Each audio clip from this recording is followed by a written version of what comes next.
Hi this is Nagu. Today நம்ம channel வந்து ஒரு கோவக்காய் பொரியல் தான். வித்தியாசமான முறையில் ரொம்ப டேஸ்ட்டான ஒரு ரெசிபி தான். வாங்க வீடியோக்குள்ளே போயிடலாம். ஃபஸ்ட்டு அதுக்கு ஒரு பாத்திரம் வச்சுட்டு ஒரு 3 ஸ்பூன் ஆயில் விட்டுக்கலாம். அதில் கடுகு சீரகம் போட்டு பொரிஞ்சு வந்ததுமே பார்த்திங்கன்னா ஒரு பெரிய வெங்காயம் சேர்த்துக்கலாம். அதிலே கருவேப்பிலை சேர்த்துக்கலாம். நல்லா வதங்கி வரட்டும். ஒரே ஒரு தக்காளி சேர்த்துக்கலாம். அதிலே உப்பு சேர்த்துண்டு நான் கோவக்காய் வந்து நீட்டு முறையில் வந்து கட் பண்ணி வச்சுருக்கேன். ஸோ அது இதுவும் கூட மிக்ஸ் பண்ணிவிட்டு நல்லா வதங்கட்டோன்னு ஒரு பாதி அளவுக்கு வதங்கட்டோன்னு வெயிட் பண்ணிட்டு அதுக்கப்புறம் வந்து பார்த்திங்கன்னா ஒரு 1.5 ஸ்பூன் அளவுக்கு வீட்டு மிளகாய் தூள் தான். அதில் வேறு எதையும் நான் சேர்த்துக்கல.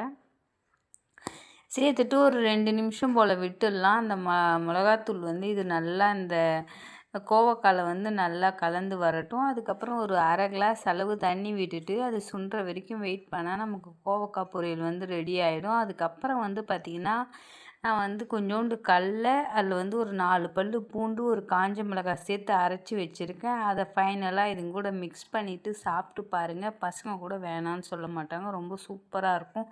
ஸோ ட்ரை பண்ணி பார்த்துட்டு எப்படி இருக்குன்னு சொல்லுங்கள்.